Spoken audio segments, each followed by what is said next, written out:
dia, o meu nome é António Carneiro, eu sou internista e intensivista, atualmente a trabalhar no Hospital da Luz Rábida e o responsável pelo Núcleo de Estudos de Bioética da Sociedade Portuguesa de Medicina Interna.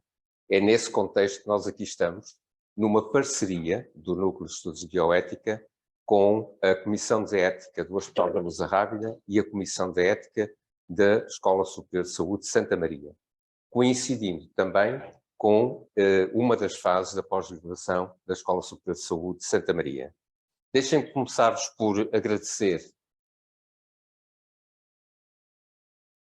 Eu convencer as coisas a passarem.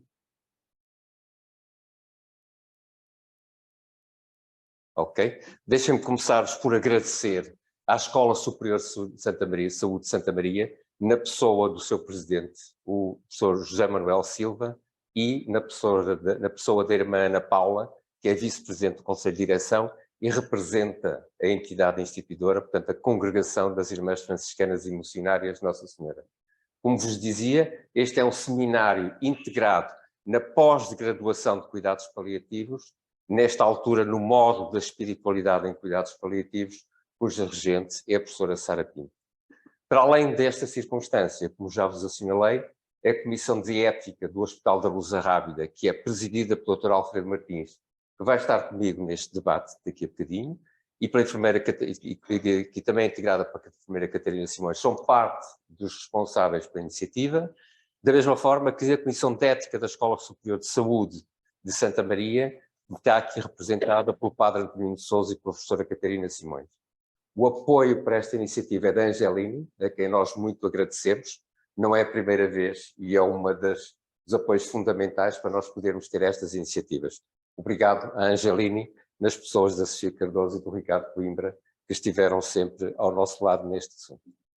Nós vamos dividir este tópico em discussão hoje em 3 mesas, como já viram no programa. Esta primeira mesa, estarei eu e o Dr. Alfredo Martins num debate onde vamos tentar clarificar termos e conceitos e procurar enquadrar o assunto que estamos a discutir. E o assunto que estamos a discutir, na terminologia que vamos usar para este debate, é a morte provocada a pedido do próprio. Vamos intencionalmente usar este termo para distinguir de tudo o que não é a pedido do próprio e que não é morte provocada. Vamos tentar contextualizá-la, assumindo que a questão central do que está em discussão é como é que nós discutimos o sofrimento e a esperança. Vamos discutir isso numa mesa redonda, que se seguirá a esta e que terá início às 11 horas. E ao fim da tarde, vamos ter o prazer de ter a professora Itzacho, não sei se pronunciei corretamente o Itzacho, discutindo connosco a experiência espanhola. O que está proposto na lei portuguesa é muito próximo do que se passa com a lei espanhola. Nós não temos nenhuma experiência sobre este assunto. O melhor que temos a fazer é aprender com a experiência de quem já tem mais de um ano de trabalho neste domínio. E, portanto, agradecermos aos dois, ao professor Júlio Gomes e à professora Itzacho, o facto de estarem aqui connosco, porque vão seguramente ser uma ajuda muitíssimo importante para o nível de diferenciação que temos. Deixem-me começar por distinguir o que é o quê. Vamos começar com esta discussão, que é absolutamente essencial. E vamos começar por discutir o conceito de fim de vida. Nós vamos utilizar nesta discussão o conceito do Gold Standard Framework, que assume no essencial que fim de vida é o conceito que é frequentemente confundido com situação de últimas horas ou dias de vida. E é muito frequente que esta confusão aconteça. Vamos clarificar bem que quando nós estamos a falar de fim de vida, neste entendimento, estamos a referir-nos a uma situação que se inicia quando é perceptível que o doente pode morrer num período estimado de 6 a 12 meses, portanto não é últimas horas ou dias de vida, é muito antes, quando se estima que o doente pode morrer, ainda que esse processo possa prolongar. É variável de situação para situação. Reconhece-se, de uma forma mais precisa, mais objetiva, quando há progressão da doença de base, com redução da resposta aos tratamentos e aumento da fragilidade e dependência. Vamos enquadrar neste contexto, porque nós precisamos de pensar em tempo oportuno como queremos que a nossa vida decorra e quais são os nossos objetivos.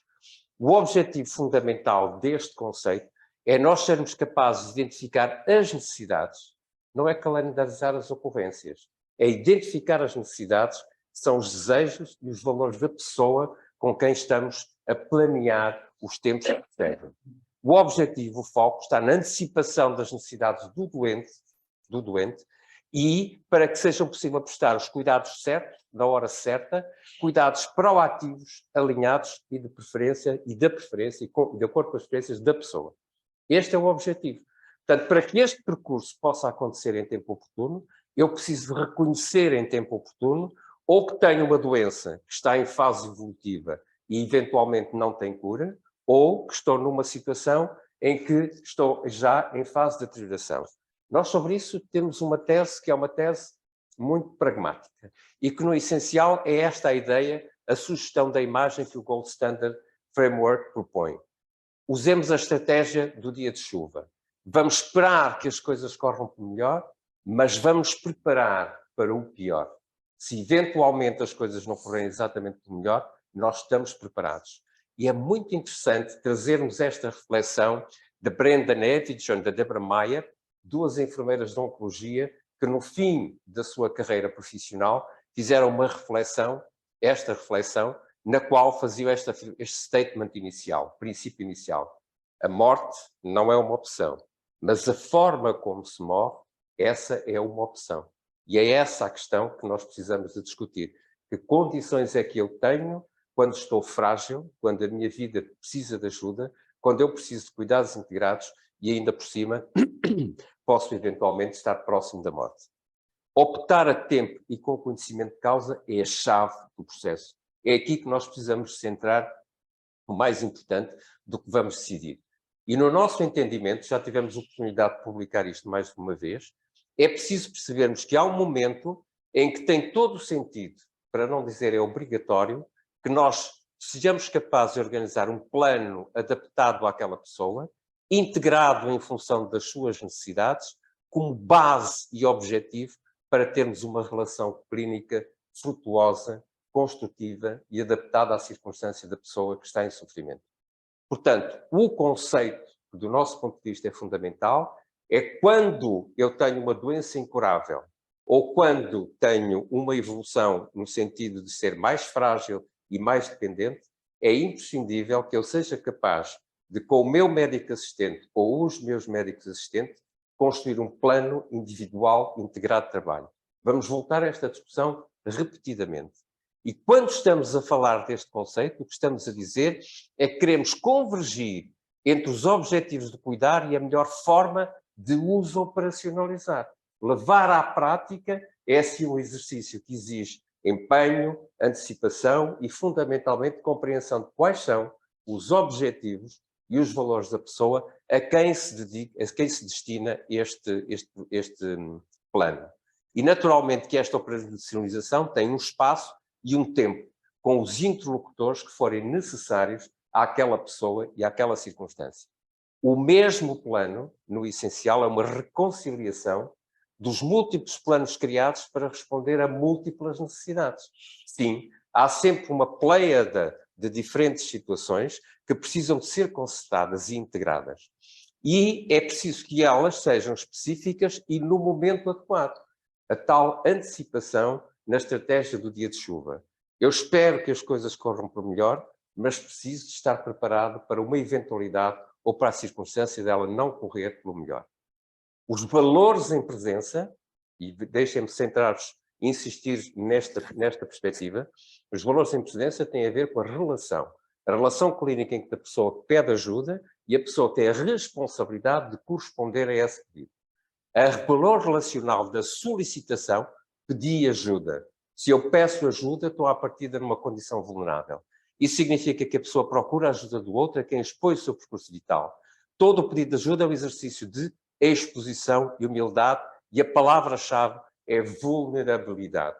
A pessoa que pede ajuda está em condição vulnerável. A este pedido, neste contexto, nós precisamos de corresponder com responsabilidade. E este valor relacional da solicitude é a disponibilidade dos profissionais de saúde de corresponderem com responsabilidade. Vulnerabilidade e responsabilidade são a interação que, do nosso ponto de vista, são a chave da relação clínica nesta circunstância e em todas as outras. O terceiro valor determinante é o valor relacional da empatia, pois é importante a importância de eu me colocar no lugar do outro, na intenção de sentir com o outro, mas não por ele. São os três valores fundamentais na construção deste plano individual. Depois, importa-nos ficar com a noção de que é importante antecipar, é importante prever a evolução, mas não temos a certeza do que vai acontecer. E se a situação mudar, então temos de ter consciência que precisamos ser flexíveis, precisamos de reavaliar regularmente a eficácia e a efetividade, e temos de ter consciência que eles têm que se ajustar à mudança do estado do doente e dos cuidadores, onde a família está naturalmente incluída. Portanto, este conceito dinâmico é essencial para o conceito de plano individual, para aquela pessoa e sua circunstância, integrado, porque tem recursos vários, e incluímos os cuidados no seu todo.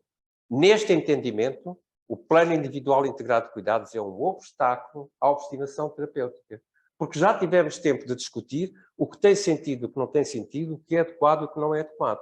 É por isso que assim é, e é um instrumento essencial para otimizar os cuidados centrados no doente, triangulando no valor entre a solicitação, a solicitude e a empatia.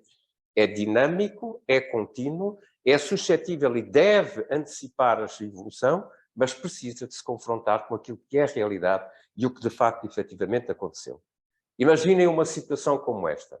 O que nós precisamos no essencial ter presente é que sim, é verdade que em todas as situações nós precisamos de aliviar os sintomas e investir na comunicação, é claro que sim, são princípios básicos da relação, mas temos que ter a família e a equipa mais restrita com âmbito hospitalar ou mais alargada em âmbito ambulatório, como apoio e suporte da evolução desta situação.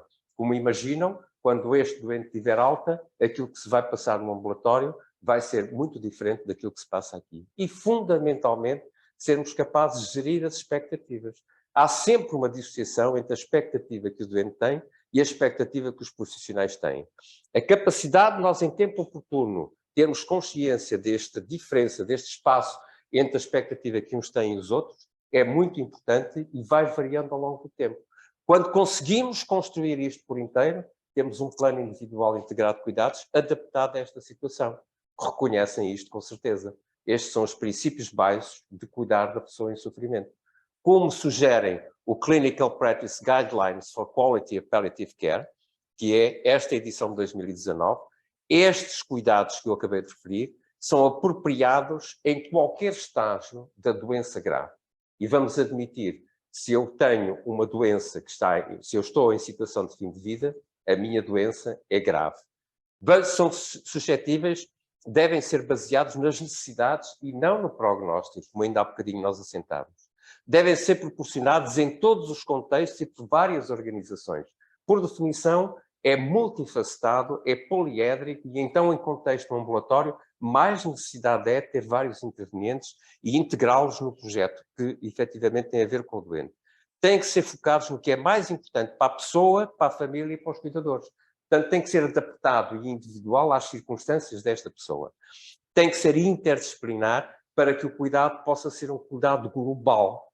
Estes são os princípios que nós bem conhecemos, são os princípios dos cuidados paliativos, que devem ser conscientes, devem estar na prática, devem ser incluídos enquanto princípios na prática de todos os procedimentos ou atos paliativos e, quando necessário, referenciados para os especialistas em cuidados paliativos em tempo oportuno. Este conceito é fundamental porque todos nós deveremos ter formação nesta capacidade de reconhecer o funcionamento, reconhecer a vulnerabilidade e ter consciência de que somos capazes de antecipar uma evolução de acordo com os objetivos. Como cuidamos? Nós, na evolução destas discussões e nos últimos anos, temos tido várias interações para tentando aprofundar as reflexões sobre esta dimensão do cuidar. E uma daquelas que tivemos foi um consenso entre a Sociedade Espanhola de Medicina Interna e a Sociedade Portuguesa de Medicina Interna. Nós aqui interviemos muito na leitura, este consenso foi muito feito em torno da postura dentro do hospital e incluiu situações de fim de vida e situações de morte iminente, as duas coisas presentes. Nós usamos, neste consenso foram estabelecidas 37 questões em 7 capítulos. Os capítulos tinham a ver com a identificação do doente, com os valores, a informação que o doente e a família tinham, as necessidades do doente, a forma como era acompanhado, o conceito de sedação paliativa e os cuidados pós-morte. Nós destas selecionamos 25 questões destes capítulos. E o que nós perguntamos, e o que vos trouxe, nós estudamos isto em internos de formação, na Escola de Formação de Medicina Interna, em internos da Escola Europeia, a formadores e aos internistas em geral. Eu trouxe-vos aqui a opinião dos internos de Medicina Interna na Escola de Verão de Medicina Interna. E vejam que, das afirmações que nós vamos fazer, a quantidade de não conformidades, o não ou raramente, em algumas situações, são extraordinariamente importantes e são a maioria dos internos diziam que não havia conformidade. Quais eram os tópicos? A pergunta é, há um modelo de informação que inclui tempo apropriado para a comunicação com a família? E a resposta no essencial é não. Não temos tempo de formação. A percepção que estes internos tinham. Há linhas de orientação clínica atualizadas para tratamento paliativo nos últimos dias de vida? E a resposta é não. Estes respondentes não tinham estas linhas. O terceiro domínio em que havia uma enorme não conformidade, os doentes em condição de últimos dias de vida é acompanhado em quarto individual e nestes internos a resposta é não também. Portanto, há de facto aqui uma margem de progressão em relação aos cuidados que temos com estes doentes. Quando a questão era, consultam-se os registros de vontade e as diretivas antecipadas nos doentes com doença avançada, apenas a falar em doença avançada, e reparem que os que de todo não consultam, ou os que só às vezes consultam, portanto, raramente consultam, são muitos, são um valor muito significativo.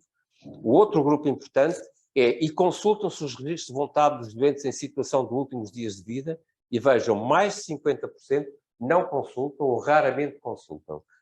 E a terceira questão, que aqui vale a pena salientar, documentam-se nos registros clínicos do doente hospitalizado com doença avançada, o que ele e os seus familiares sabem da doença, quais os valores e preferências e a vontade do doente, e a resposta é quase 50% ou não fazem ou raramente fazem.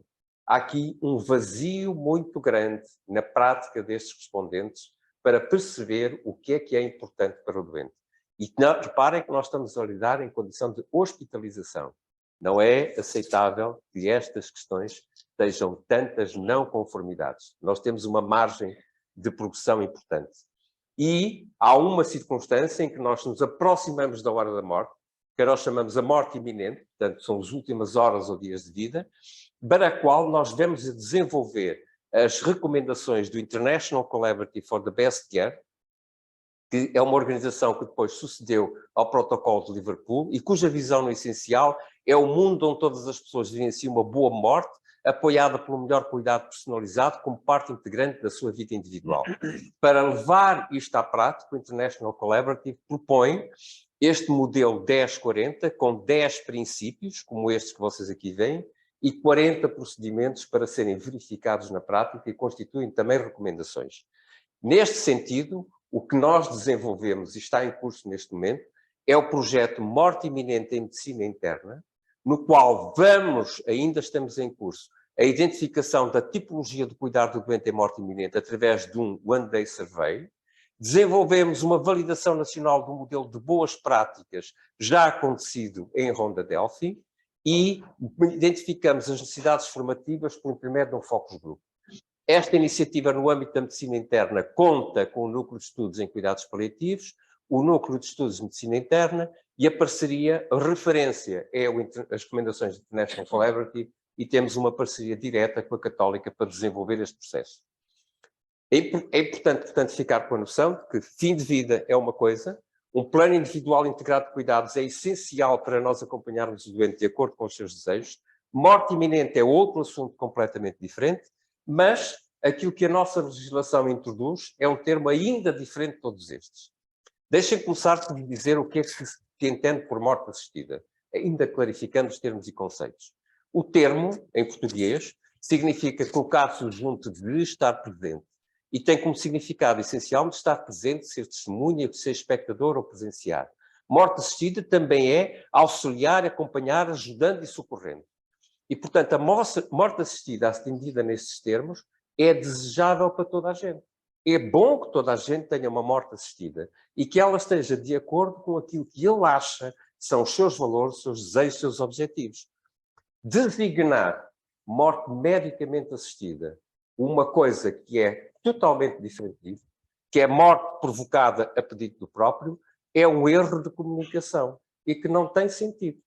Nós não devíamos utilizar termos equívocos como estes para significar coisas que são coisas bem definidas e que são sensíveis para o sentimento das pessoas e as convicções das pessoas. E não tem sentido porque não são sinónimos. Usar termos que não são sinónimos significa que estamos a deturpar o significado. E depois, todas as boas mortes deviam ser acompanhadas e assistidas. Portanto, o que nós estamos a discutir é um assunto completamente diferente. E é que isto é importante? É importante porque na nossa legislação, no projeto, no terceiro, o que vem lá escrito para designar morte provocada a pedido do próprio é morte medicamente assistida. Este termo é equívoco. É um termo equívoco. O que é que quer dizer a expressão morte medicamente assistida? Ter uma morte acompanhada e assistida é uma recomendação universal e almejada por todas as pessoas. Em alguns casos, justifica-se que tenha assistência médica, mas morte medicamente assistida não é o mesmo que pedir morte a pedido do próprio, aquilo de que nós vamos falar hoje. Se não é a pedido do próprio, não faz parte da nossa discussão. Se não é uma morte provocada entre ato e efeito, onde há um ato planeado e um efeito obtido, também não faz parte daquilo que estamos a discutir. Portanto, é importante que nós não confundamos as coisas. Para classificar os termos, eu só vou usar o termo de morte provocada a pedido do próprio. Esta é inequívoca. Sabemos exatamente do que estamos a falar. Nós já comentamos isto também, publicamos isto, a propósito da primeira versão do diploma da Assembleia da República, onde não vinha o conceito de eutanásia e suicídio assistido. Esse conceito foi introduzido na última versão por exigência ou imposição do Presidente da República. E o que é que os portugueses querem no que se refere ao sítio onde morrem e à forma como morrem? O que nós sabemos dos dados que temos é que a maior parte dos portugueses querem morrer em casa. Isto vale em todos os sítios do país, exceto na Madeira, onde a maior parte quer morrer em casa ou numa unidade de cuidados paliativos, mas mais de 20% das pessoas querem morrer nos hospitais. E isto é verdade em todas as fases da vida, se bem que nos mais novos e nos mais velhos, a percentagem dos que querem morrer em casa é maior. Querem, mas não é isso que acontece na prática. O que acontece na prática é que estas barras vermelhas identificam aqueles que morrem nos hospitais e as barras azuis, os que morrem em casa. E vejam que também, ao longo da vida, nas diferentes idades, há menos gente a morrer nos hospitais, nos mais novos e nos mais velhos, mas nas idades intermédias, quase 70% das pessoas morrem nos hospitais. Querem morrer em casa, mas não morrem em casa. E se nós prestarmos atenção aos dados da Direção-Geral de Saúde, vamos ver que mais de 60% dos portugueses morrem nos hospitais. Se morrem nos hospitais, têm mortes que são medicamente assistidas. E eu não posso confundir estas 62% das pessoas, ou mais, que morrem nos hospitais e, portanto, têm morte medicamente assistida, com morte provocada a pedido do próprio. É por isso que nós estamos a insistir na clarificação nos termos e nos conceitos. O que é que vem no diploma da Assembleia da República? A morte medicamente assistida é uma morte que ocorre por decisão da própria pessoa. Morte que ocorre por decisão da própria pessoa. Portanto, a pedido do próprio, este é claro, é um conceito claro. E em exercício do seu direito fundamental à autodeterminação e livre desenvolvimento da personalidade quando praticada com a ajuda de profissionais de saúde. O conceito fundamental é este, é uma morte que ocorre por decisão da própria pessoa, para não confundir. E esta morte medicamente assistida não é punível, portanto, o que está em causa é a alteração do nosso Código Penal, se forem portugueses, adultos, portugueses ou legalmente residentes em Portugal, adultos que sejam capazes de decidir e, portanto, tenham uma vontade, sejam capazes de decidir, quer dizer, tenham autonomia para decidir, tenham uma vontade atual, reiterada e séria, em situação de grande sofrimento, com lesão definitiva de gravidade extrema ou doença incurável quando praticada ou ajudada por profissionais de saúde. Vontade atual, reiterada e séria, portanto, a pedido do próprio, é o que isto quer dizer. E as circunstâncias em que a doença acontece. Está dividida em duas situações que a legislação considera diferentes. o suicídio medicamente assistido e a eutanásia. Neste caso, o próprio auto-administra uma medicação letal, neste será um profissional que administra a situação letal. De novo, aqui é importante nós olharmos para as palavras para percebermos bem o significado que elas têm. E eu permito-me citar a Susana Magalhães, na sua tertúlia sobre dar voz às palavras, quando ela diz: há palavras que esvaziam a esperança. Há palavras que escondem a vulnerabilidade de quem sofre e de quem cuida. Há palavras que transfiguram a responsabilidade. Há palavras que cuidam e outras que eliminam a possibilidade de relação.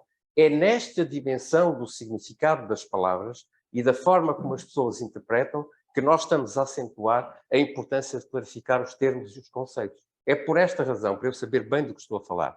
E vejam o que diz a nossa imprensa. A nossa imprensa diz que, nós não conseguimos ler o que está escrito ali em cima, mas diz que temos neste momento uma investigação para saber o que é que os nazis provocaram a eutanásia às pessoas que abateram. Não é este o que nós queremos. Eutanásia em animais de laboratório, a morte provocada a pedido do próprio, não tem nada a ver com isto. O Expresso, recentemente, estás neste programa, estás nesta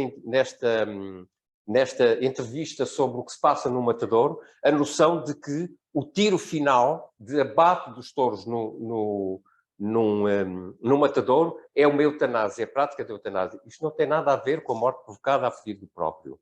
O cão, Toby, matou o dono e o destino dele é ser eutanasiado. Não foi eutanasiado porque o veterinário entendeu que não era momento de o abater. Mas isto não tem nada a ver com a morte provocada a pedido do dono. A morta do norueguesa foi eutanasiada porque gostava de pessoas, aproximou-se demasiado das pessoas e foi tornada um perigo que as pessoas se aproximavam dela. Este eutanasiar não tem nada a ver com a morte provocada a pedido das pessoas.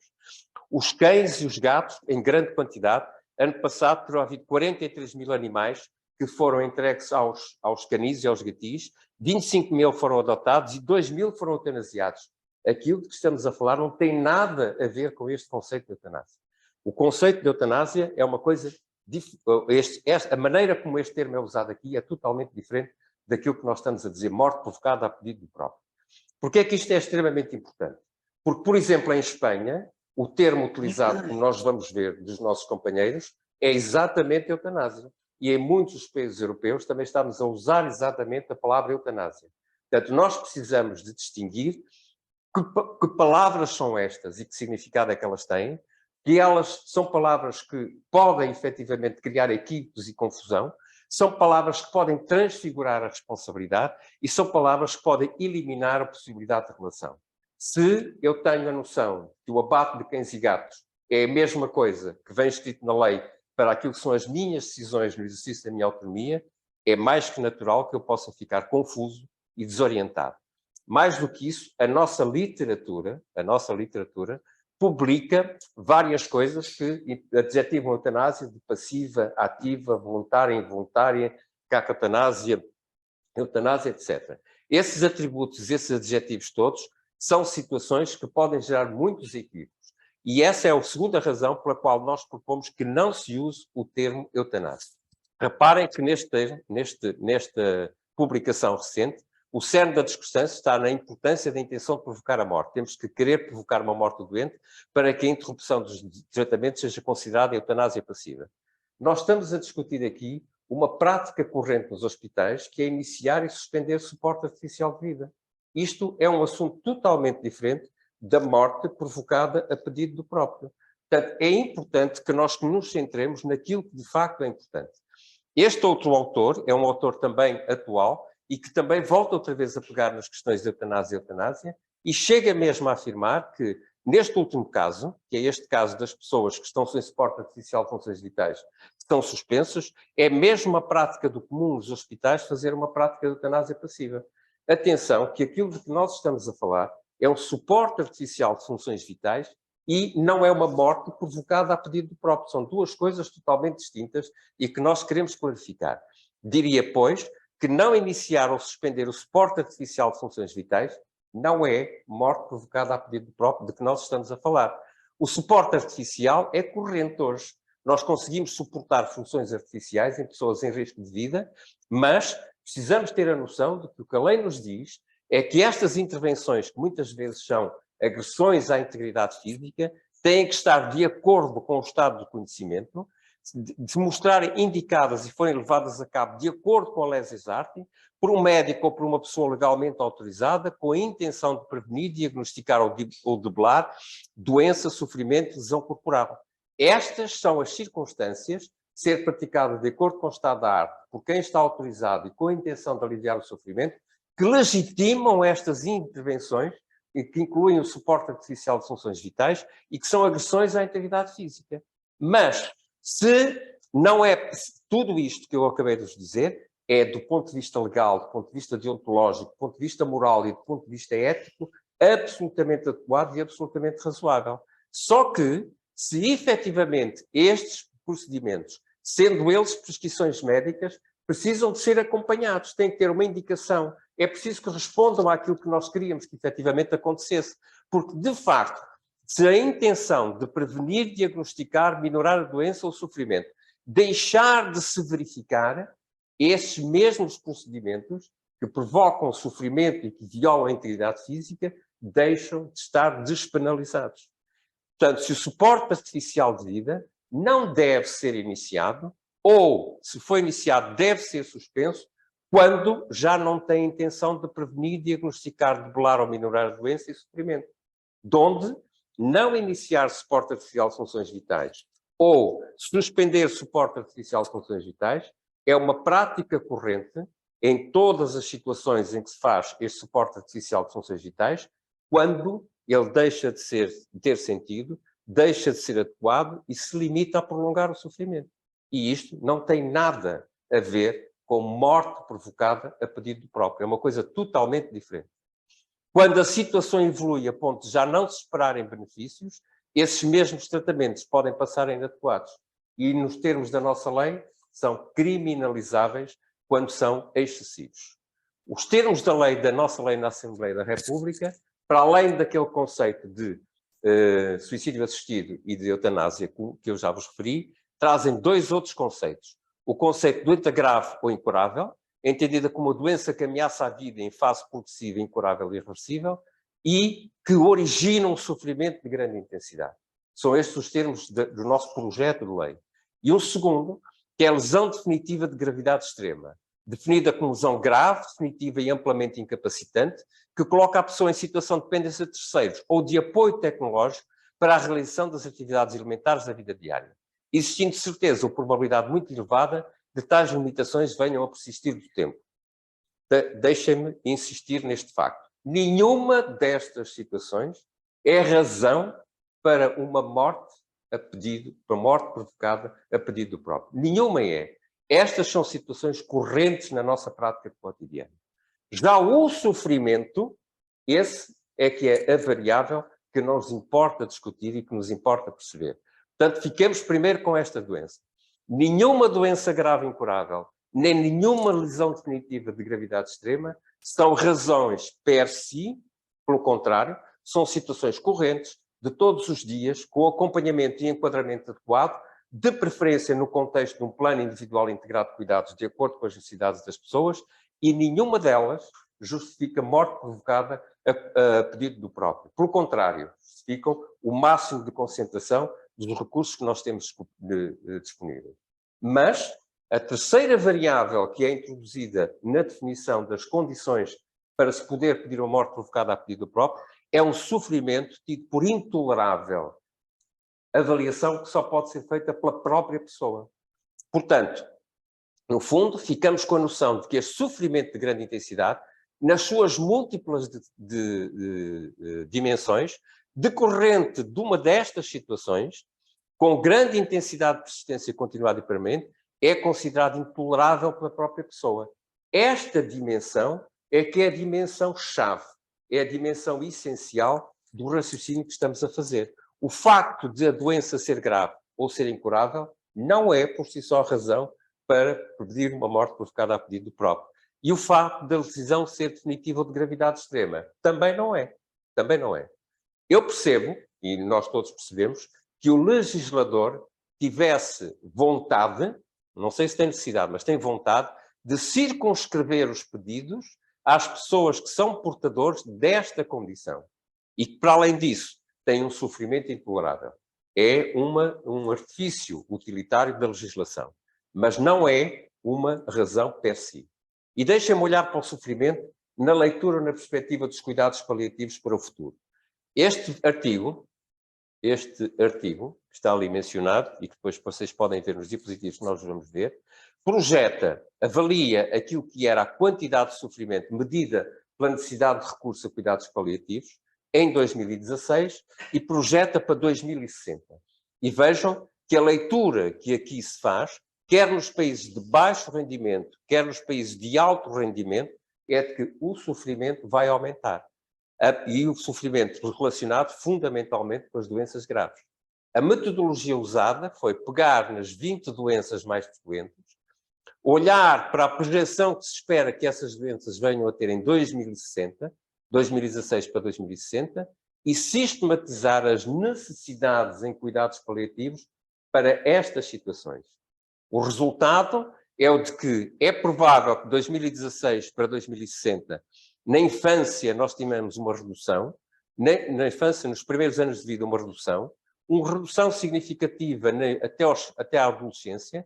A adolescência é provável que também mantenhamos a situação sob controle, bem como sobre os adultos jovens, e se tomados todos os países de baixos recursos e elevados recursos, também nos adultos maduros. Mas depois da aposentação, na velhice, na altura da multimorbilidade, na altura em que estas patologias são mais frequentes, a expectativa é que o sofrimento venha a aumentar significativamente, quer em homens, quer em mulheres. Esta questão do sofrimento na sua múltipla dimensão é um assunto da nossa agenda, é um assunto prioritário e que tendencialmente vai aumentar. Qual é o papel dos profissionais de saúde? Nós sobre isto vamos só passar rapidamente, porque vamos aprender muito mais com o Júlio Gomes e Itzacho, têm para nos dizer, porque nós não temos experiência e eles têm experiência. O que é que nós prevemos? Que haja um médico indicado pelo doente, que é o médico orientador, e que haja um médico especialista, que é um médico supostamente especialista na doença ou nas doenças que afetam este nosso doente.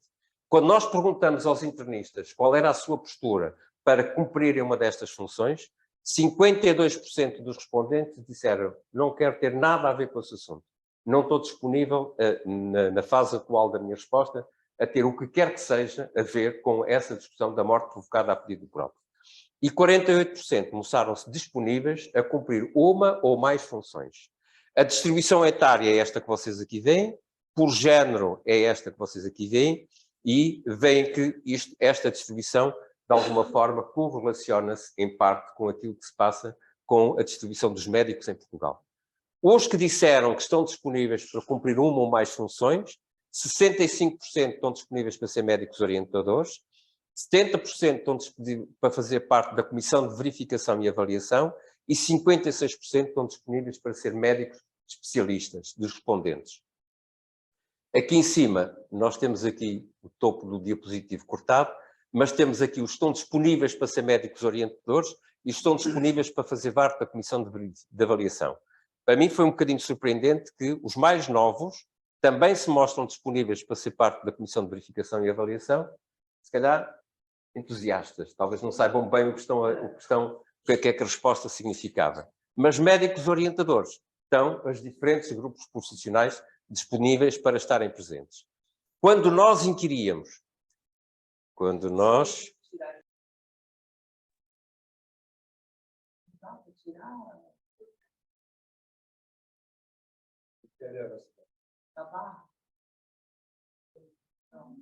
vamos ter que conviver com a barra.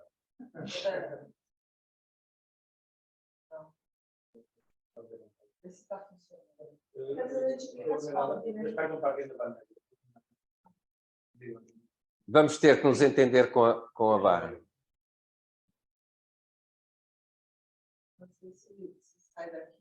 Ok. O Vasco vai buscar a barra. Não dá. Ok. Então vamos, em benefício dos lá de casa, vamos deixar a barra no sítio.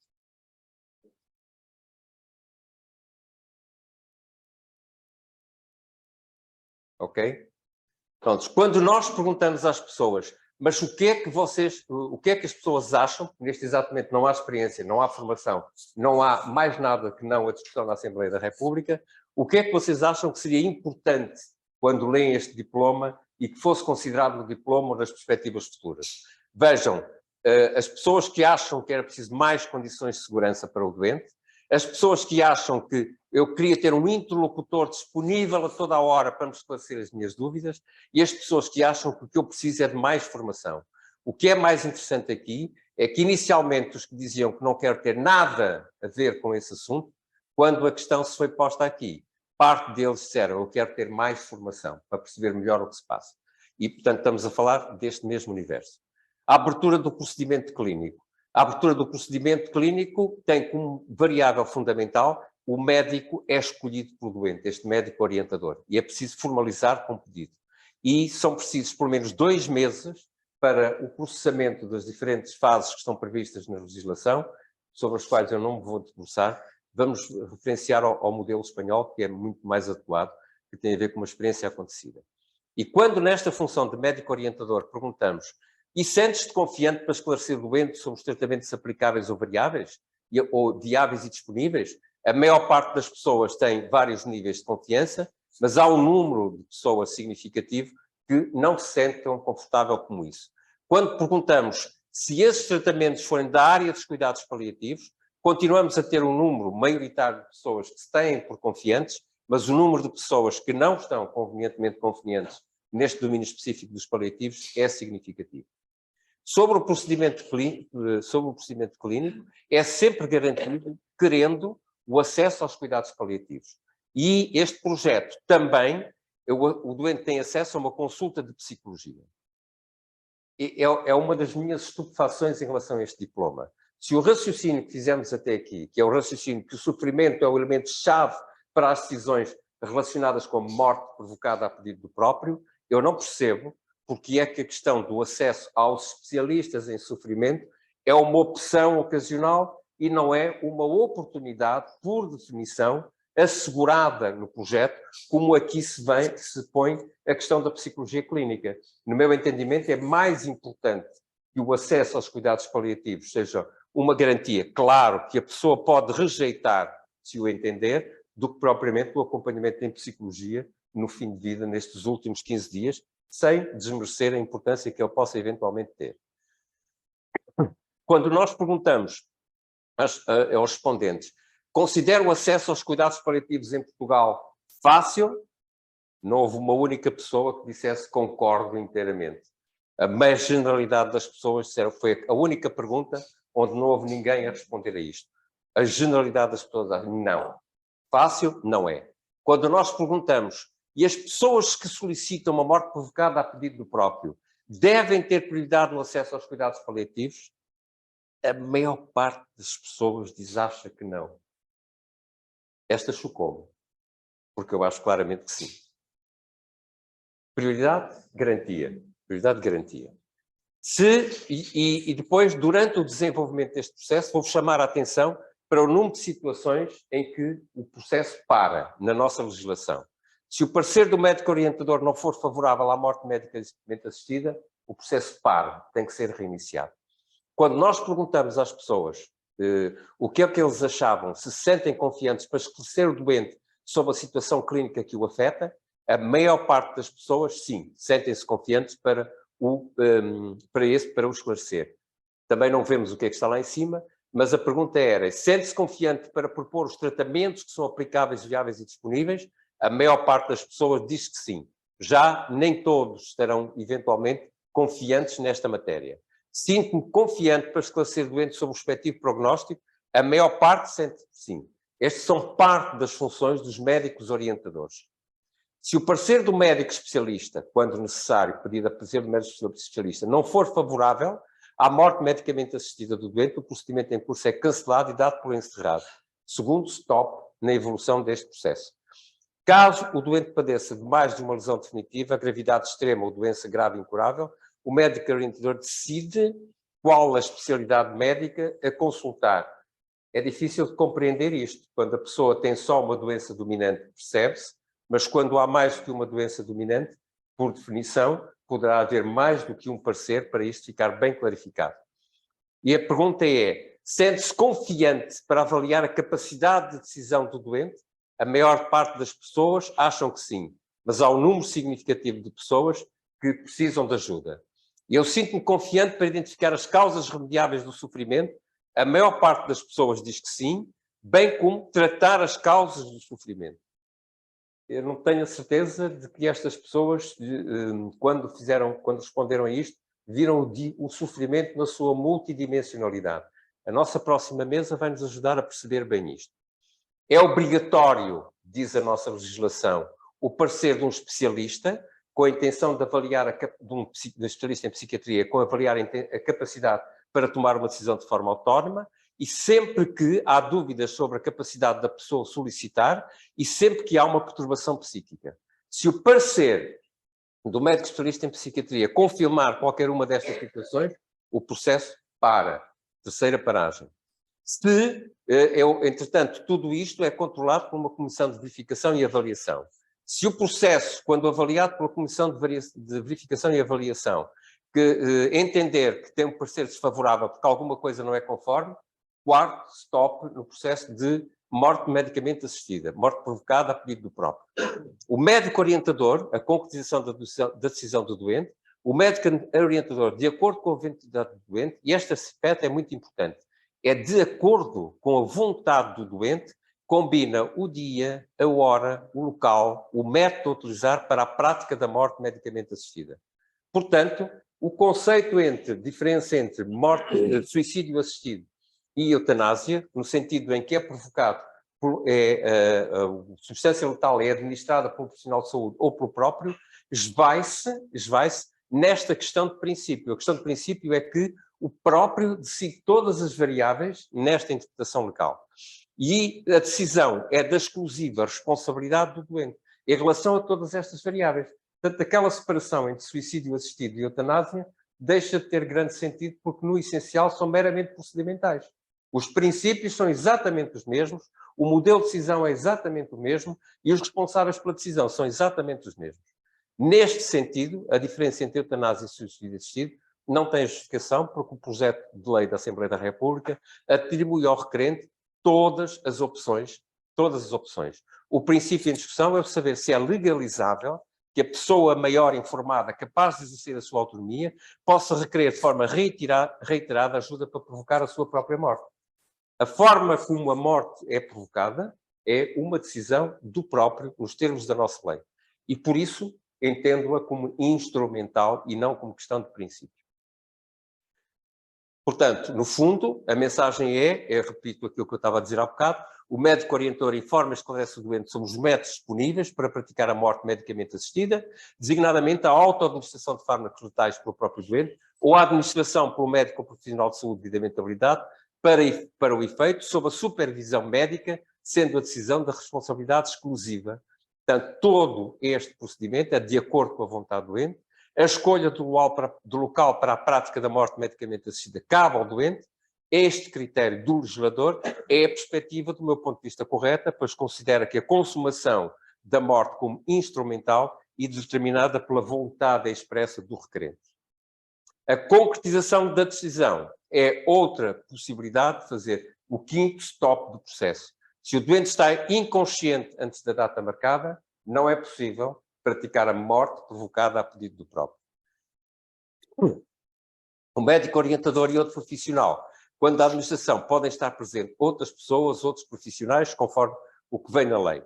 E depois, nesta altura, é preciso confirmar se o doente mantém vontade de requerer uma morte medicamente assistida na presença de uma ou mais testemunhas. Porque se no ato da consumação, da administração do fármaco letal, o doente não confirma expressamente a vontade de requerer a morte, nomeadamente se manifestar qualquer dúvida, o processo é cancelado. E é o sexto travão. A decisão do doente em qualquer fase do procedimento clínico da morte medicamente assistida é pessoal e indelegável. E há questões de natureza jurídica a justificar quando e como é que a pessoa pode pedir ajuda de outra pessoa. Mas nunca uma pessoa que tenha interesses naquilo que efetivamente vai ser o procedimento. O registro clínico inicia-se com o pedido da morte. Nenhum profissional de saúde pode ser obrigado a praticar ou ajudar ao ato da morte medicamente assistida, assegurando-se o direito à objeção de consciência. Depois, há aqui uma contradição entre a recusa deve obrigar a especificar e a objeção de consciência pode ser verificada a todo o tempo e não carece de fundamentação.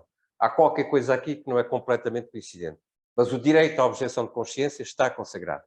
A gestão e a tutela jurídica é feita pelo Instituto de Gestão das Atividades em Saúde e os processos de instrução de qualquer eventual ilegalidade na fiscalização também. O tal Conselho, a tal Comissão de Verificação e Avaliação, é composta por um membro do Conselho Superior de Magistratura, um membro do Conselho Superior do Ministério Público, um membro designado pela Ordem dos Médicos e outro pela Ordem dos Enfermeiros e alguém do Conselho Nacional de Ética para as Ciências da Vida. Não podem integrar esta comissão os profissionais que tenham manifestado objeção de consciência. Para efeito de disposições finais e transitórias, para efeitos de contrato de seguro de vida, a morte medicamente assistida não é um fator de exclusão e, para os efeitos de definição de causa de morte da pessoa segura, devem constar na certidão de óbito a realização de procedimentos de morte medicamente assistida. Morreu por morte medicamente assistida, a tal morte provocada a pedido do próprio.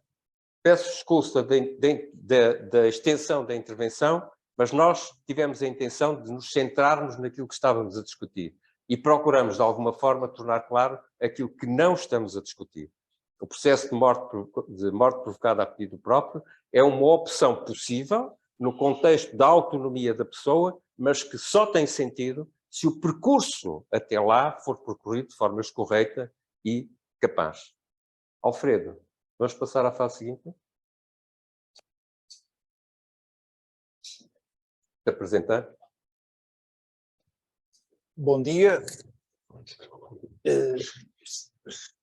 Já fui apresentado, obrigado pela apresentação, António. Sou Alfredo Martins, médico internista do Hospital da Rábida e presidente da Comissão de Ética da Saúde do Hospital da Rábida.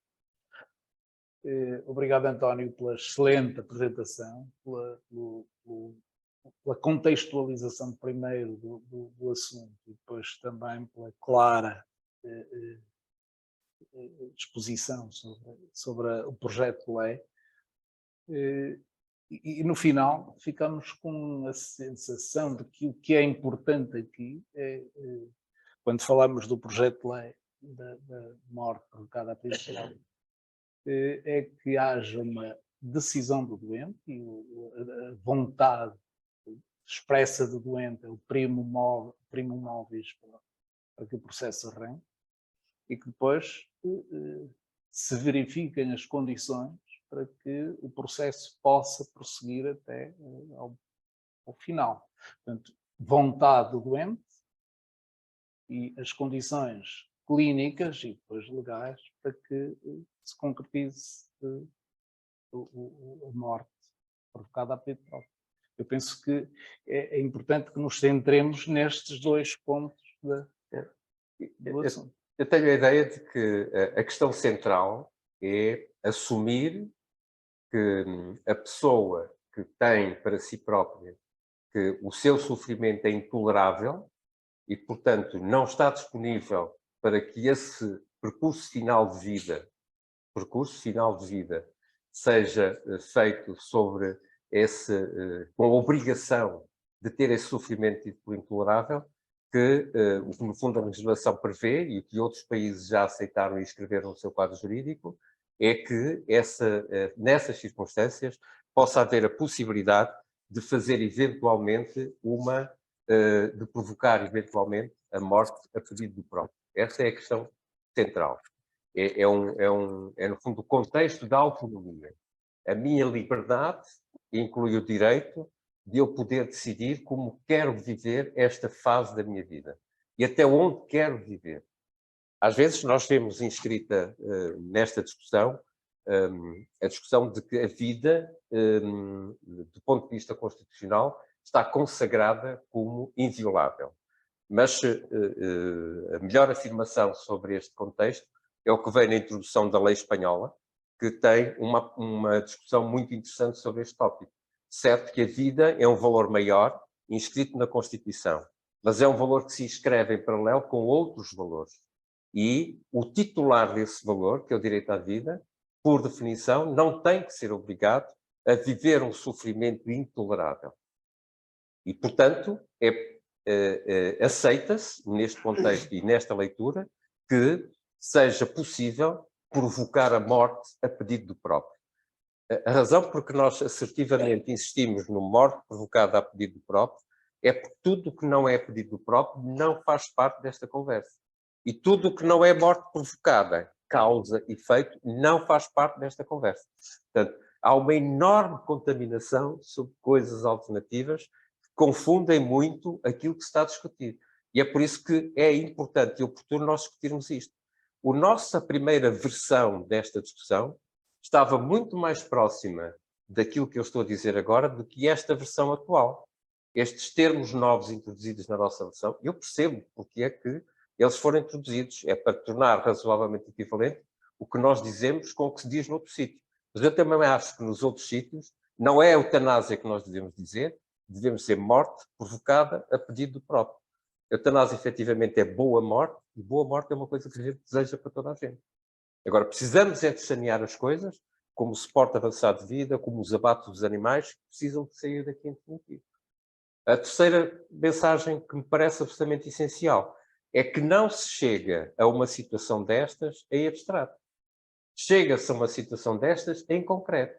Portanto, eu fui capaz de compreender que a minha doença é uma doença incurável, eu fui capaz de compreender que o que é expectável que seja a evolução da minha vida é aquela que eu discuti com o meu médico ou com os outros médicos que eventualmente estive envolvido, ou com os outros profissionais, e as limitações que a minha doença provoca, eu já as percebi. A maior parte das pessoas que nós conhecemos até hoje em Portugal conviveram com esta realidade e a maior parte das pessoas aceitam que este é um percurso adequado e possível. O que se abre agora como hipótese, e que já aconteceu noutros países, e por isso a experiência espanhola vai ser importante para nós, é sabermos até que ponto é que é suscetível de ser tornado legal a possibilidade de quem entender que este sofrimento é intolerável poder requerer um procedimento que é a morte provocada a partir do próprio. A minha grande dúvida nestas questões é se nós temos o suficiente, se fizermos o suficiente, se temos as condições suficientes para ficarmos convencidos que o sofrimento é verdadeiramente intolerável. E para isto precisamos de peritos na discussão do sofrimento nas suas múltiplas dimensões. Esta exigência e esta necessidade não põe em causa de maneira nenhuma a oportunidade de uma lei como esta, digo eu. Antes dos peritos, e nós vimos nos inquéritos, nos resultados dos inquéritos que mostraste, que existem algumas dúvidas, quer pelas respostas dos colegas, quer pela interpretação que fazemos das respostas que apareceram. Considero que os médicos que têm a sua atenção muito virada para doenças, tenham mais atenção ao sofrimento, aos sintomas. O problema, o sofrimento, eu quase diria que na lista de problemas que nós elaboramos quando estamos a seguir um doente na consulta ou no internamento, vamos ter que provavelmente lá abrir também o problema ou o sofrimento ou o sintoma que condiciona o sofrimento naquele doente. É preciso que o médico identifique o sofrimento para pedir ajuda aos peritos também.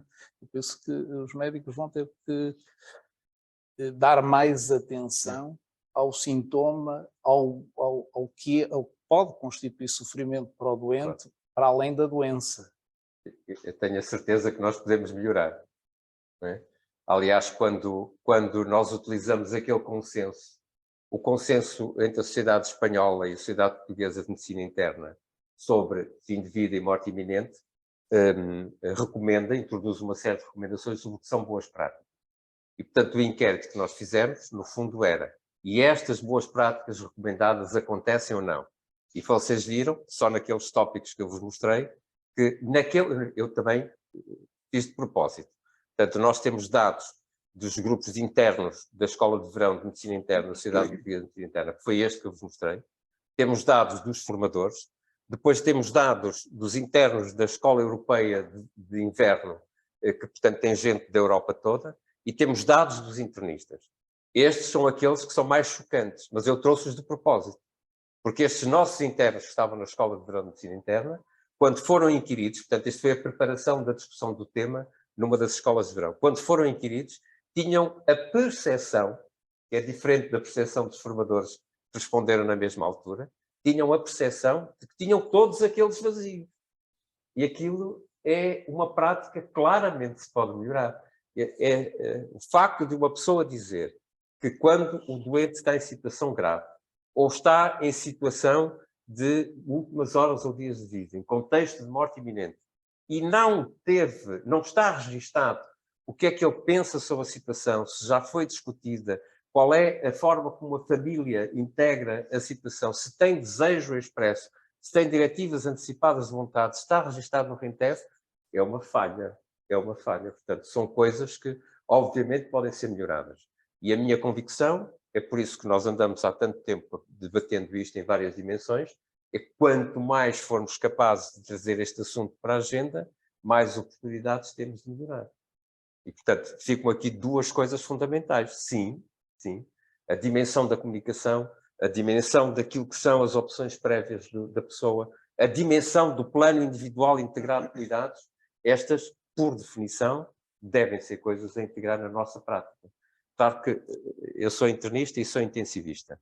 Onde este investimento tem um grande sentido é no acompanhamento prolongado dos doentes. É muito mais importante investir junto dos internistas e, por definição, diria eu, dizer-se o contraditório sobre isso, se o doente que eu acompanho tem uma doença crónica incurável, tem uma doença incurável, por definição, se não tenho, preciso de ter um plano individual integrado de cuidados. No essencial deixa-me pensar a tempo oportuno, vamos pensar com tempo, e às vezes a gente consegue pensar em profundidade com o doente, outras vezes o doente não está disponível nessa fase para pensar em profundidade. Então, vamos pensar o que for possível pensar. E com as pessoas que forem significativas para ele. E nesse sentido, sim, eu estou convencido que nós temos uma grande margem de produção. Faz-me pensar a forma como trabalhamos e parece que caminhamos cada vez mais para isso, demasiado individualmente, pouco em equipa. Temos pouco tempo para discutir os doentes e para analisar os doentes em conjunto. Eu, no meu consultório, sozinho, mais facilmente me esqueço desse pormenor. Se eu tenho um doente crónico, e estou-me a lembrar, por exemplo, do doente com DPOC, que não está controlado, está mal controlado, anda em torno dos fármacos que o poderão pôr mais bem controlado e se calhar já não tenho e não me lembro que existem alternativas. Se eu tivesse a discutir em equipe este doente, teria com certeza alguém ao lado que me diria, cuidado, nós temos outras formas de poder tratar os sintomas, de poder aliviar o sofrimento, ter o alerta. Nós trabalhamos demasiado em conjunto. Precisamos, e eu sinto isso às vezes, de nos organizar, de organizar os serviços, as instituições de forma diferente para que consigamos trabalhar mais em equipe. É uma dimensão incontornável da relação clínica. Catarina está a tomar conta do chat e tem duas perguntas. A Maria João, no chat, perguntava se o acesso a cuidados paliativos na lei não é obrigatório. Pois, ela faz a pergunta com incredulidade. E eu há bocado fiz o comentário com espanto. É difícil perceber que se nós aceitarmos que o sofrimento tido por intolerável não é, se nós percebermos, e a própria legislação, não se furta, mas não clarifica, que esse é o motivo determinante e o motivo mais importante, como é que a avaliação por peritos no sofrimento não está prevista. Mas o que eu vos mostrei é o que está na lei. Não disse que era perfeito. Pelo contrário, tem aquela introdução da psicologia, que é uma introdução desta última versão, que me parece uma coisa muito circunstancial. Dá a impressão que um lobby fez com que a psicologia se fizesse escrita na lei daquela maneira e os cuidados paliativos não tivessem escritos, não é? Portanto, mas tudo o que sou capaz de dizer é o que está escrito na lei e de facto, eu estou tão estupefacto como a Maria João. Pois. Portanto, a pergunta é, a nossa lei estabelece que é preciso que haja uma doença incurável e é preciso que haja uma lesão definitiva. E depois também inclui uma terceira variável, que é o sofrimento intolerável. Pronto, o sofrimento é de tal forma importante que é a nossa próxima mesa. A nossa próxima mesa vai ser uma mesa de alívio do nosso sofrimento por não estarmos a ver o sofrimento convenientemente valorizado, porque vamos discutir isso em concreto. Sobre as doenças em si, bom, a minha perspectiva sobre isso é muito aquela que há bocadinho comentei. Não há nenhuma doença, qualquer que seja a doença, que per si, ou lesão definitiva, seja justificação para que se peça ou que se requeira uma morte provocada a pedido próprio. Nenhuma. Estamos fartos de ver pessoas que convivem e se fazem acompanhar durante todo o seu percurso de vida com as suas doenças incuráveis e com as suas lesões definitivas e às vezes altamente incapacitantes. Pensa-se no Stephen Hawking, por exemplo. Não é? Portanto, a lesão definitiva incapacitante pode atingir dimensões onde todas as funções estão artificialmente suportadas, como Stephen Hawking. Não é a doença que justifica o que quer que seja. Agora, do ponto de vista do legislador, o legislador precisa de encontrar um qualquer constrangimento às condições que autorizam a que o pedido seja aceito. E eu entendo que a definição de doença incurável ou de lesão definitiva, a que acresce a condição de maior capaz de exercer autonomia, cidadão português ou legalmente em Portugal, sejam condições prévias para poder aceitar o pedido. Mas, de facto, tenho a impressão que a maior parte de nós, quando pensa sobre este assunto, discute a questão em termos de sofrimento intolerável. E a consciência do intolerável é completamente individual. Se para mim este sofrimento é parte da minha redenção, o intolerável é diferente do que para mim, em que este sofrimento não tem nenhuma justificação e, pelo contrário, eu já não estou disponível para o suportar. Portanto, a maneira como eu encaro o sofrimento é uma coisa muito variável, muito diferente, depende da cultura, depende da fé, depende da consciência, depende da forma como se alivia e depende da dimensão do sofrimento que estamos a falar. Não é dor, sofrimento, é muito mais do que a dor. Vamos discutir isso na próxima mesa. Mas a lei prevê a conjugação das duas condições. Portanto, terá que haver sofrimento para que haja, para que o processo Pois, prossiga. os termos da lei em si são mesmo lesão, doença incurável, com uma terminologia que não E sofrimento. isso, pois, lesão incurável e lesão definitiva. E depois o sofrimento também como parte integrante. Como parte E o que integrante. eu estou a dizer é que estas três condições que vêm na lei são iniguais. Sim. Doença incurável é uma coisa, lesão definitiva é outra coisa e o sofrimento é outra coisa. Portanto, a circunstância de restringir, ou pronto, do legislador procurar restringir as pessoas que estão em condições de requerer, é diferente de considerar que doença incurável é suficiente, não é suficiente, que lesão definitiva não é lesão definitiva, não é suficiente, nenhuma doença, nenhuma lesão, mas a história do sofrimento intolerável é que é o grande problema e a grande questão que vamos discutir na próxima mesa. Sim, Catarina. Certo. Portanto, a pergunta do Nuno era se devia ser obrigatório o acesso a cuidados paliativos. Pois, e eu tenho a ideia de que não é possível ser obrigatório ter acesso a cuidados paliativos. A questão que parece ser um bocadinho discrepante e dissonante é a circunstância de, se neste diploma a questão central é o sofrimento, e o sofrimento na sua dimensão de intolerabilidade, para aquela pessoa, o sofrimento é intolerável. É difícil nós excluirmos a oportunidade de proporcionar o confronto ou o acesso a peritos em sofrimento. Até porque, quando nós perguntamos o acesso a peritos em sofrimento é fácil, a esmagadora maioria das pessoas diz não é fácil. Portanto, do ponto de vista da lei, penso que não é excessivo, da mesma forma que a lei se permite introduzir a necessidade do acompanhamento por psicologia, não é excessivo admitirmos que a oportunidade de o requerer, de quem requer uma morte provocada a pedido do próprio, ter um confronto, uma nova opinião, uma nova reavaliação das causas do seu sofrimento, nas suas múltiplas dimensões, justificava que também, além da psicologia, o acesso aos cuidados paliativos, fossem uma oportunidade, mas nunca obrigatório. Não há nenhuma das consultas que tenha a ser obrigatório, exceto a avaliação psiquiátrica, se for entendido que é necessário. Eu responderia a essa questão com outra provocação, mas ao legislador. Eu penso que está implícito o receio que o legislador tem de não poder, de que não se possa satisfazer essa garantia. Portanto, não há capacidade, provavelmente, do país poder satisfazer para os seus cidadãos essa necessidade de garantir cuidados paliativos. Eu vou pedir ao Júlio Gomes e à Itzacho que nas próximas intervenções explorem esta questão, que eles vão explorar, de certeza, que é a dimensão da experiência que eles têm no País Basco e em Espanha. Nós temos mais 5 minutos, temos mais questões? Alfredo, vamos por...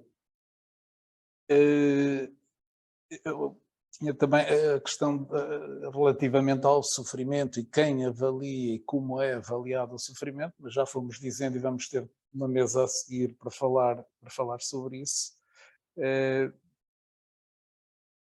Penso que é tudo. Alguma questão aqui da assistência? Peço desculpa. Alguma questão da assistência com que possamos enriquecer o debate? Pois, eu penso que o que a lei diz neste momento, este projeto, não é lei entre nós, não é lei ainda. Este projeto de lei o que diz é que é preciso a consulta dos especialistas na doença, será, a lei por acaso refere-se a uma só doença, mas a possibilidade das pessoas terem mais do que uma doença é igualmente importante.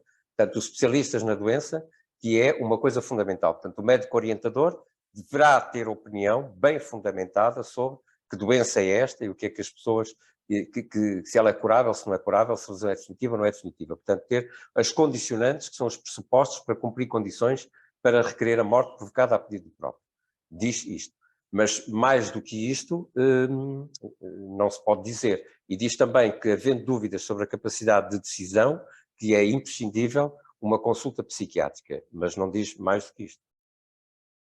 O Antonino tinha uma pergunta a colocar? Não, peço desculpa. Diz isto. Não, é isso. Pronto, portanto, penso que em relação a esta última pergunta que foi feita, por definição, o médico orientador tem como missão fundamental percorrer todos os passos que sejam os mais adequados para certificar que as condições pré-definidas estão cumpridas.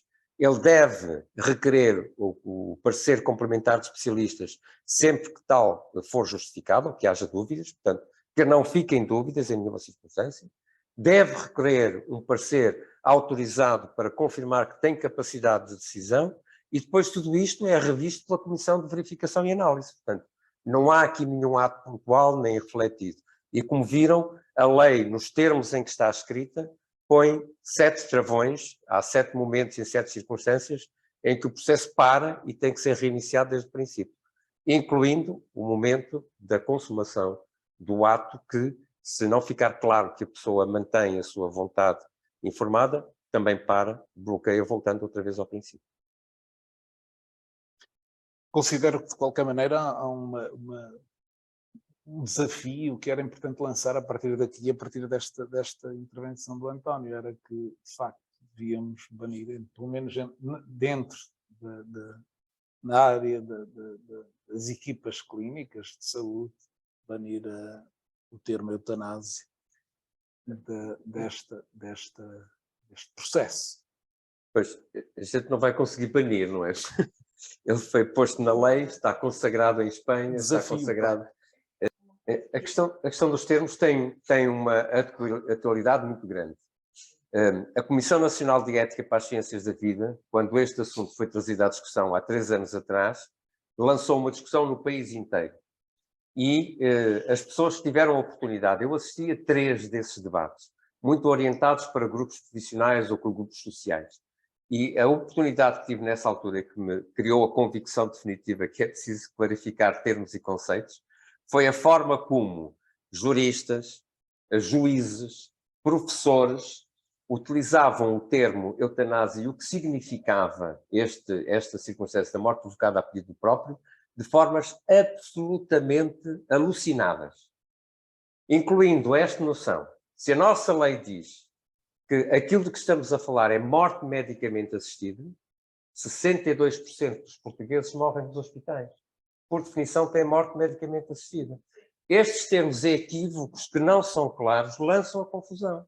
E se eu à noite, quando venho discutir este problema, me vem a história de que o cão que matou o dono é para eutanasiar, a morsa que veio para a praia da Noruega vai ser eutanasiada, eu confundo o termo eutanasiar com abate, que é o que vem na nossa imprensa.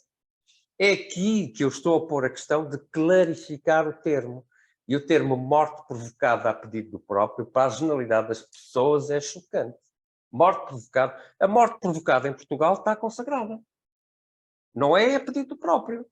Morte provocada a pedido é o abortamento ou a eliminação dos fetos embrionários. Portanto, ela está consagrada, faz parte do ordenamento jurídico português. O que não faz parte do ordenamento jurídico português é pedido do próprio, ciente de si e capaz. Portanto, é esta clarificação que nós precisamos de compreender bem, porque aquilo de que estamos a falar não tem nada a ver, como vem na lei portuguesa, eutanásia dos animais errantes. Ou, se nós formos ao Google, eutanásia veterinária. Vou fazer eutanásia à sua casa. Eu tenho um carro veterinário que vou fazer eutanásia à sua casa. Não tem nada a ver com isto. E é por isso que nós introduzirmos o termo morte provocada a pedido do próprio. Tudo o que não é pedido do próprio não tem nada a ver com isto. E tudo o que não é causa e efeito, morte provocada, não é morte acontecida, é que é provocada a causa e efeito, também não tem nada a ver com isto. É por isso que nós introduzimos este termo, para clarificar. E julgamos que é importante que as coisas fiquem claras e que a gente não se confunda. E a população, né? Porque se a gente, nós somos técnicos, temos tantas dúvidas, é que fará a população... Claro. Isso é muito... Eu fiquei com a certeza que isso era um problema grave quando assisti às várias reuniões para a população, com grupos profissionais, do Conselho Nacional de Ética para as Ciências da Vida. Porque o que se ouve da parte dos profissionais é tão grave como aquilo que a gente ouve da parte da população. Nós temos uma desinformação muito má. E era por isso que eu introduzi sempre aquele termo, aquela expressão da Susana Magalhães. As palavras têm significado. As palavras são essenciais para a relação. E aquilo que estamos a discutir é a relação clínica. É a relação com as pessoas numa fase vulnerável da sua vida, provavelmente a mais difícil fase, talvez não seja a mais difícil, mas uma das mais difíceis fases da sua vida, que é confrontarem-se com a sua finitude. Não é? Portanto, é esta questão que é importante. Permitam-me então que encerre a sessão com uma coisa, uma citação que fizeste aí que eu acho muito importante. Há palavras que esvaziam a esperança, mas não percam a esperança, porque às 11 horas voltamos para falar entre o sofrimento e a esperança, um roteiro para o profissional de saúde. Até já. Obrigado pela vossa atenção.